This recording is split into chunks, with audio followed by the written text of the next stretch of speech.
দশে মুহররমের ফজিলত কোথা থেকে আসছে সেটা আমি আপনাদের জানাচ্ছি। আব্দুল্লাহ ইবনে আব্বাস রাদিয়াল্লাহু তাআলা আনহু থেকে বর্ণিত, তিনি বলেন, আদিমান নবী সাল্লাল্লাহু আলাইহি ওয়াসাল্লাম আল মদিনাতা, রাসূল করিম সাল্লাল্লাহু আলাইহি ওয়াসাল্লাম মদিনায় আসলেন। কোথায় আসলেন? মক্কা থেকে হিজরত করে মদিনায় আসলেন। ফারাআল ইয়াহুদা তাসুমু ইয়াউমা আশুরা, এবং তিনি দেখলেন ইহুদিরা আশুরার দিনের অর্থাৎ 10 মুহররম, আশুরা বলতে 10 মুহররম, 10 মুহররমের রোজা রাখতেছে। কারা রাখতেছে? ইহুদিরা। কোথাকার ইহুদিরা? মদিনার ইহুদিরা। একটু মনোযোগ দেন, কথাগুলো শুনেন। মদিনার ইহুদিরা 10 মুহররমের রোজা রাখতেছে। রাসূল করিম সাল্লাল্লাহু আলাইহি সাল্লাম জিজ্ঞাসা করলেন, ফাকালা মা হাদা, এসব কি? কিসের রোজা রাখতেছে তারা? এটা কিসের রোজা? তো জবাব দেওয়া হলো, হাদা ইয়াউমুন সালিহুন ইয়া রাসূলুল্লাহ, এটা অত্যন্ত গুরুত্বপূর্ণ একটি দিন, এটা অত্যন্ত গুরুত্বপূর্ণ একটা দিন। তখন বলতেছে রাসূল যখন মক্কা থেকে মদিনায় হিজরত করে গিয়েছেন, অর্থাৎ হুসাইন রাদিয়াল্লাহু তাআলা আনহুর শাহাদাতের আরো 30 বছর আগের ঘটনা, যে এটা অত্যন্ত গুরুত্বপূর্ণ একটা দিন। হাদা ইয়াউমুন নাজাল্লাহু মূসা, হাদা ইয়াউমুন নাজাল্লাহু মিন বানি ইসরাঈল মিন আদুফিহিম, যে এটা এমন একটি দিন, এই দিনে আল্লাহ পাক রব্বুল আলামিন বনি ইসরাঈলকে তাদের সবথেকে বড় শত্রু ফিরআউনের হাত থেকে আল্লাহ তাআলা হেফাজত করেছেন, মুক্তি দিয়েছেন। বন্ধুরা, আজকে এই জুমায় আগত সম্মানিত দিনদার ইমানদার ইসলাম প্রিয় মুসলিয়ানে কেরাম, সর্বপ্রথম আমরা কালিমাতুশ শুকর আদায় করছি সার্বভৌম ক্ষমতার মালিক সেই মহান স্রষ্টার দরবারে, যার হুকুমে এই পৃথিবীর সব কিছুই হয়, তার হুকুম ব্যতীত কোনো কিছু হওয়া সম্ভব নয়। সেই মহান রব্বুল আলামিনের দরবারে আমরা শুকরিয়া জ্ঞাপন করব, তিনি আমাদেরকে সুস্থতার নিয়ামত দিয়ে সুস্থ শরীরে সুন্দরভাবে মসজিদে এসে বসে জুমার নামাজের পূর্ব মুহূর্তে তিনি কিছু আলোচনা করার এবং শোনার তৌফিক দান করেছেন। এই জন্য সকলেই দিল খুলে অন্তরের অন্তঃস্থল থেকে কালিমাতুশ শুকর আদায় করছি। সকলে বলি আলহামদুলিল্লাহ। দরুদ সালাম গ্রহণ করে মানবতা মুক্তির দূত, মানব যুগের সর্বশ্রেষ্ঠ মানব, সারা বিশ্বের সমস্ত মুসলমানের প্রিয় ব্যক্তিত্ব, আপনার আমার প্যারে হাবিব সাইয়্যিদুল মুরসালিন, আযরে নামদার, তাজদারে মদিনা, আহমদ মুস্তাফা মুহাম্মদ মুস্তাফার প্রতি সকলে বলি সাল্লাল্লাহু আলাইহি ওয়াসাল্লাম। সম্মানিত মুসলিয়ানে কেরাম, আমি আপনাদের খেদমতে সূরাতুল বাকারার একটি আয়াত তেলাওয়াত করেছি। রাসূল করিম সাল্লাল্লাহু আলাইহি ওয়াসাল্লামের একটি হাদিস পাঠ করেছি। সেই আলোকে সামান্য কিছু কথা অল্প সময়ের মধ্যে বলার চেষ্টা করব। আল্লাহ রাব্বুল আলামিন আমাদের সবাইকে কথাগুলি আমলের নিয়তে শোনার তৌফিক দান করেন, সকলে বলেন আমিন।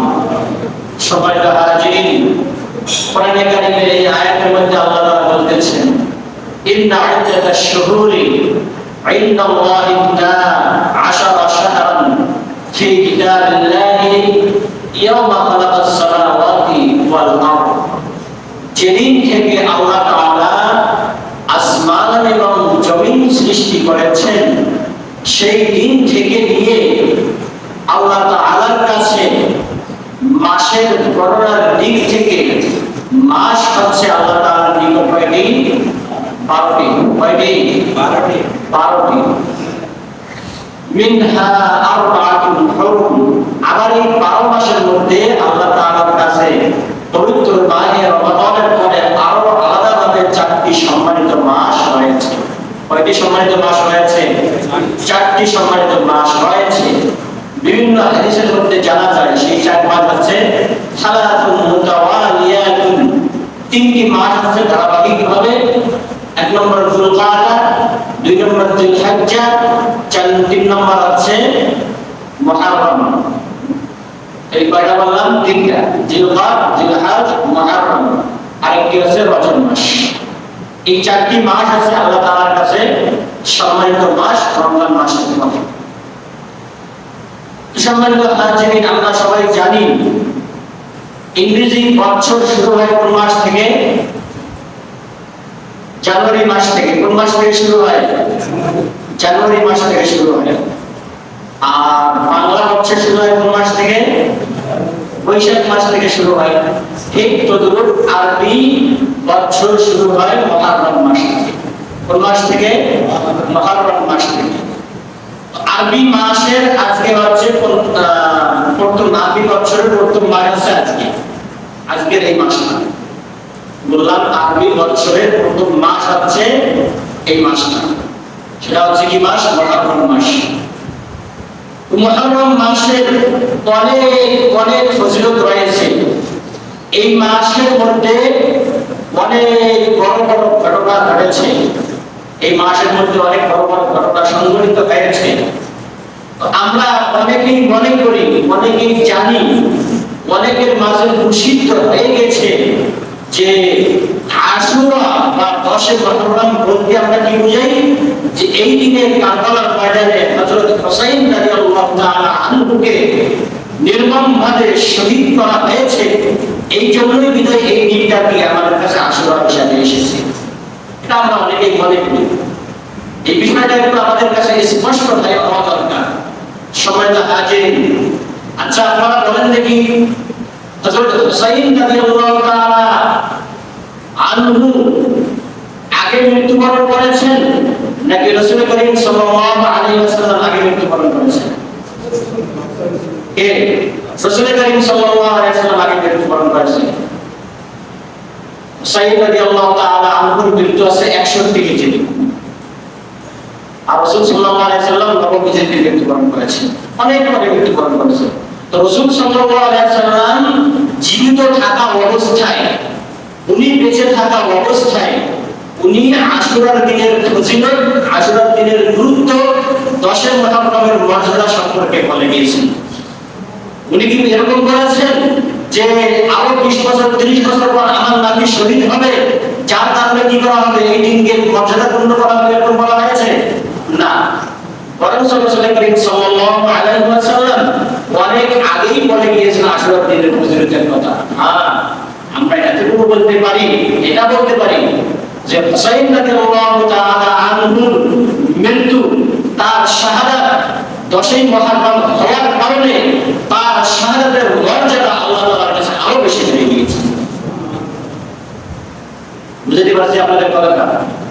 কিন্তু হুসাইন রাদিয়াল্লাহু তাআলা আনহুর শাহাদাতের কারণে 10 মুহররমের ফজিলত বেড়ে গেছে এরকম কোনো কথা নয়। 10 মুহররমের ফজিলত আগে থেকেই রয়েছে। আমরা হাদিসের মধ্যে খুঁজে পাই, বুখারী শরীফের হাদিসের মধ্যে রয়েছে হযরত আব্দুল্লাহ ইবনে আব্বাস রাদিয়াল্লাহু তাআলা আনহু থেকে বর্ণিত 10 মুহররমের ফজিলত কোথা থেকে আসছে সেটা আমি আপনাদের জানাচ্ছি। আব্দুল্লাহ ইবনে আব্বাস রাদিয়াল্লাহু তাআলা আনহু থেকে বর্ণিত, তিনি বলেন, আদিমান নবী সাল্লাল্লাহু আলাইহি ওয়াসাল্লাম আল-মদিনাহ, রাসূল করিম সাল্লাল্লাহু আলাইহি ওয়াসাল্লাম মদিনায় আসলেন। কোথায় আসলেন? মক্কা থেকে হিজরত করে মদিনায় আসলেন। ফারাআল ইয়াহুদা তাসুমু ইয়াউমা আশুরা, এবং তিনি দেখলেন ইহুদিরা আশুরার দিনের অর্থাৎ 10 মুহররম, আশুরা বলতে 10 মুহররম, 10 মুহররমের রোজা রাখতেছে। কারা রাখতেছে? ইহুদিরা। কোথাকার ইহুদিরা? মদিনার ইহুদিরা। একটু মনোযোগ দেন, কথাগুলো শুনেন। মদিনার ইহুদিরা 10 মুহররমের রোজা রাখতেছে। রাসূল করিম সাল্লাল্লাহু আলাইহি ওয়াসাল্লাম জিজ্ঞাসা করলেন, ফাকালা মা হাযা, এসব কি? কিসের রোজা রাখতেছে তারা? এটা কিসের রোজা? তো জবাব দেওয়া হলো, হাযা ইয়াউমুন সালিহুন ইয়া রাসূলুল্লাহ, এটা অত্যন্ত গুরুত্বপূর্ণ একটি দিন, এটা অত্যন্ত গুরুত্বপূর্ণ একটা দিন। তখন বলতেছে রাসূল যখন মক্কা থেকে মদিনায় হিজরত করে গিয়েছে, অর্থাৎ হুসাইন রাদিয়াল্লাহু তাআলা আনহুর শাহাদাতের আরো 30 বছর আগের ঘটনা, যে এটা অত্যন্ত গুরুত্বপূর্ণ একটা দিন। হাযা ইয়াউমুন নাজাল্লাহু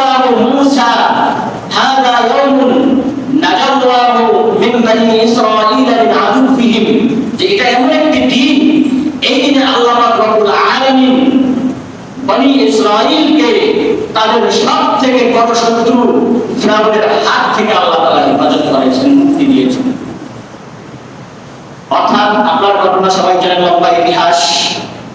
ফিরআউনের অত্যাচারে অতিষ্ঠ হয়ে বনি ইসরাইল যখন তাদের নবী সহ মুসা আলাইহিস সালাম সহ নীল নদ পার হবে, নীল নদের সামনে এসে গেছে, আল্লাহ তাআলার হুকুমে নীল নদের পানি দুই দিকে সরে গিয়েছে।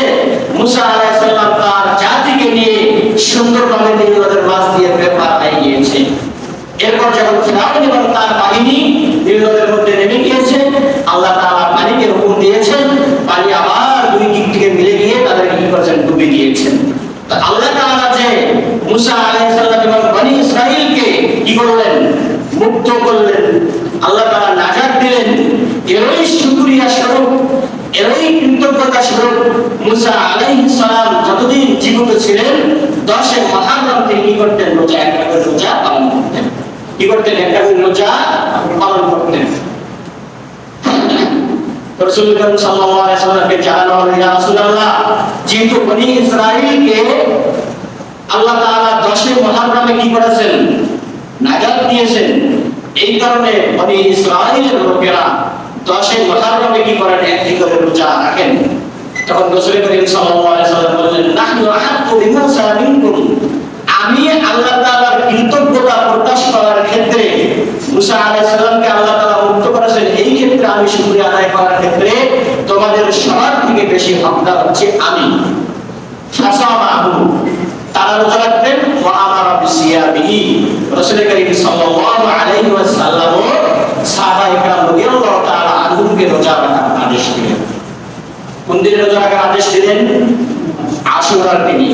তাহলে আশুরার ফজিলত হুসাইন রাদিয়াল্লাহু তাআলা আনহুর মৃত্যুর দিন থেকে শুরু হয়েছে না মৃত্যুর আগ থেকে শুরু হয়েছে? কথা বলেন না, কোন দিক থেকে শুরু হয়েছে? মৃত্যুর অনেক আগ থেকে শুরু হয়ে গিয়েছে।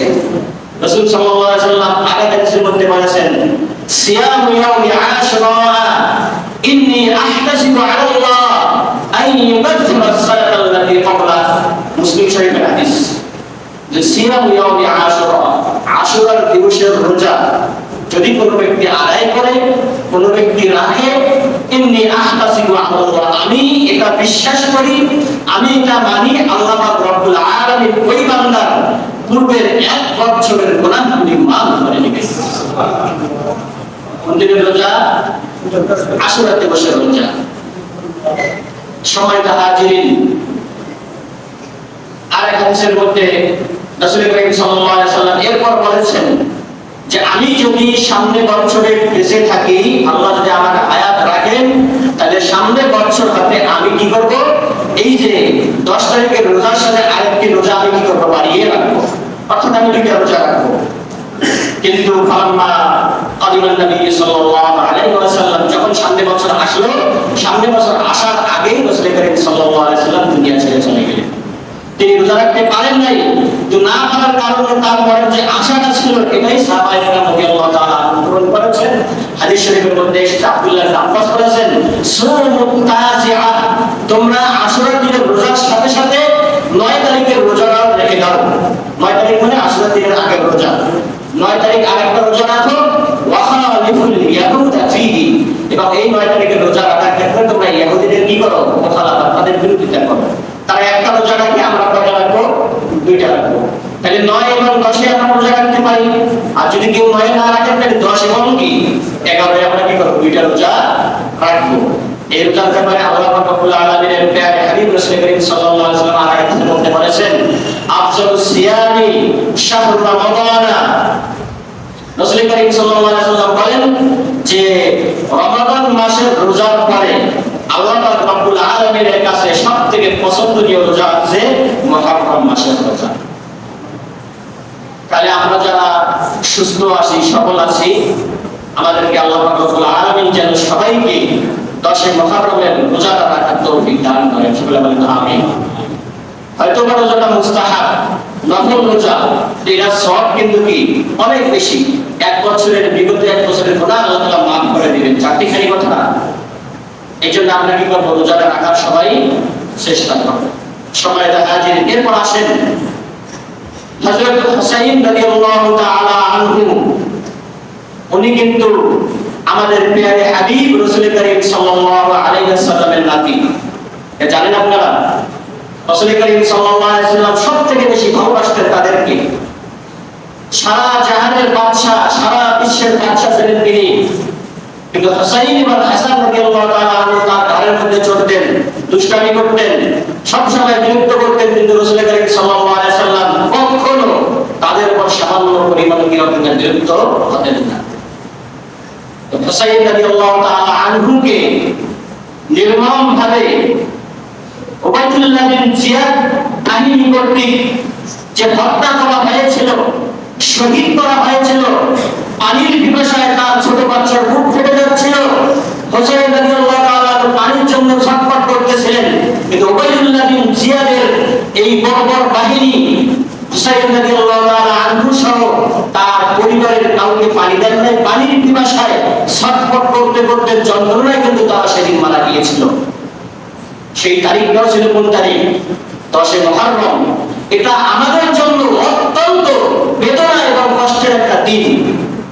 ইসলামের ইতিহাসে কিছু কলঙ্কিত দিন রয়েছে, সেই কলঙ্কিত দিনগুলির একটি দিন হচ্ছে এই দিনটাও।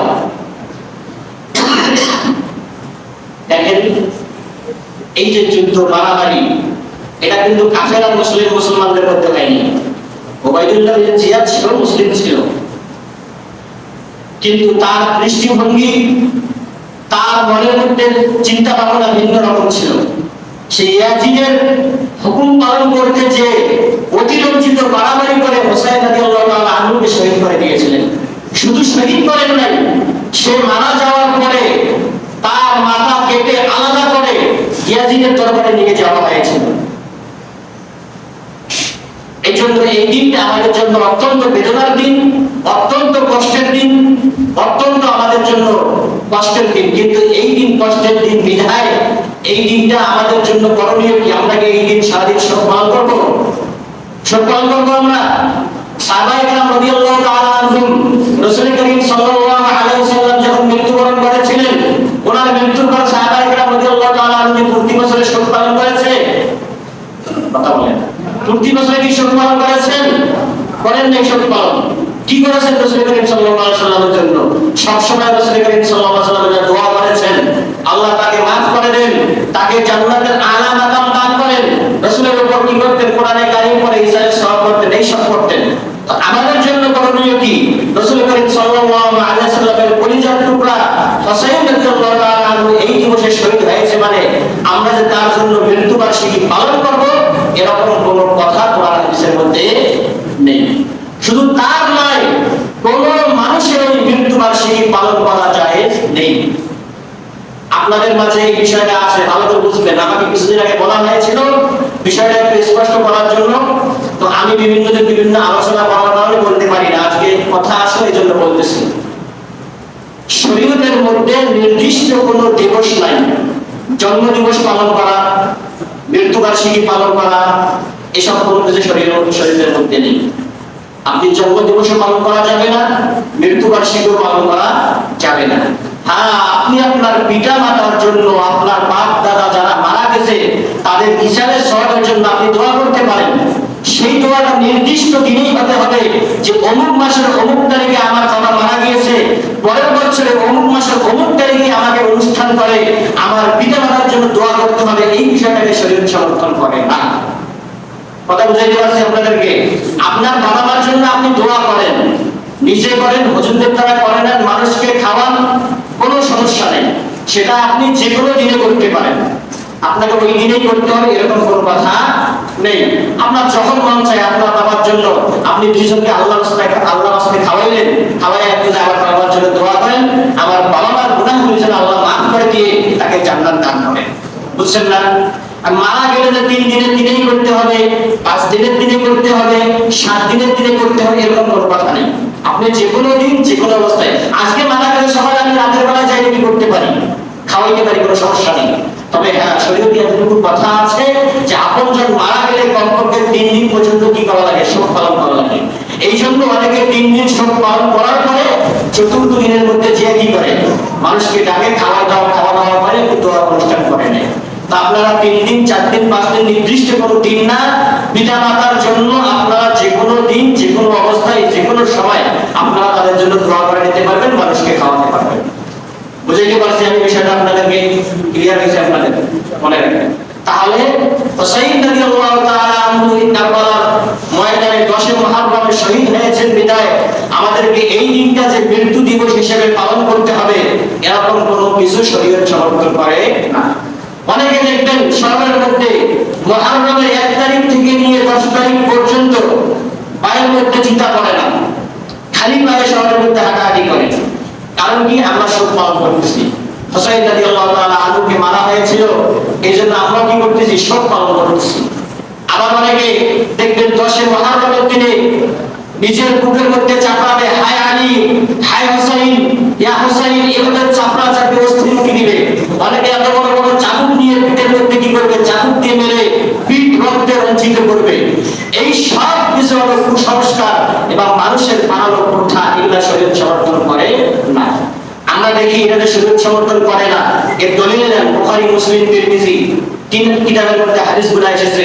রাসূল করিম সাল্লাল্লাহু আলাইহি ওয়াসাল্লাম জানেন যে মানুষের মধ্যে এরকম কিছু বিষয় আসবে, এইজন্য উনি আগেই নিষেধ করে দিয়েছেন।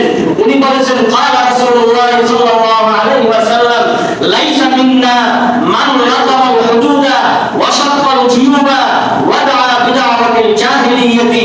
ওই ব্যক্তি আমার উম্মতের অন্তর্ভুক্ত নয়, ওই ব্যক্তি আমার উম্মতের অন্তর্ভুক্ত নয়, ওই ব্যক্তি কখনোই আমার উম্মত হতে পারে না যে ব্যক্তি নিজের শরীরের মধ্যে আঁচড় কাটে, নিজের গালের চামড়া ছিঁড়ে ফেলে, নিজের পকেট ছিঁড়ে ফেলে, নিজের শরীরের কাপড় ছিঁড়ে ফেলে এবং আফসোস করে এবং চিৎকার করে করে কান্না করে, সেই ব্যক্তি আমার উম্মতের অন্তর্ভুক্ত হতে পারে না। তাহলে যারা হুসাইন রাদিয়াল্লাহু তাআলা আনহুর মৃত্যুর শোক পালন করতে চেয়ে ওই সমস্ত শিয়ারা, বিশেষ করে পাকিস্তান, ইরান এবং আমাদের বাংলাদেশেও যে সমস্ত শিয়ারা আছে, এই যে অতিরঞ্জিত করতেছে, নিজের শরীর রক্তে রঞ্জিত করতেছে, রাস্তার মধ্যে এখান থেকে 1 কিলো 2 কিলো এইভাবে গড়াগড়ি দিয়ে দিয়ে পিঠের মধ্যে রক্তে রঞ্জিত করতেছে, এই সব কিছু অতিভক্তি চোরের লক্ষণ ছাড়া আর কিছু নয়। সম্মানিত হাজিরিন, ইসলামের শিক্ষা এটা নয়। ইসলাম বলে না যে এভাবে নিজেকে কষ্ট দাও কথা বলা হয়নি। আর এক হাদিস দেখেন, এরপরের হাদিস ইবনে মাজাহ এর হাদিস দেখাও। আগের হাদিসটাও ইবনে মাজাহ হাদিস বলেছি আমি। ইবনে মাজাহ হাদিস, এখানে হাদিসের মধ্যে বলা হয়েছে লানাল্লাহুল খাশিনাতা আলা ওয়াজহিহা। আল্লাহ তাআলা ওই সমস্ত মহিলার উপর আল্লাহ তাআলা লানত বর্ষিত হোক যে সমস্ত মহিলা দ্বারা এখানে সবাই উদ্দেশ্য, মহিলা বলা আছে, যারা নিজের চেহারার মধ্যে কি করে? আঁচড় কাটে, দাগ কাটে, নিজের চেহারার গোস্ত ছিঁড়ে ফেলে এবং যারা ওনাজারি করে, কান্না করে। এবং ওই সমস্ত ব্যক্তির উপর আল্লাহর অভিশাপ নাযিল হোক যারা নিজের মৃত্যু কামনা করে। কি কামনা করে? মৃত্যু কামনা করে।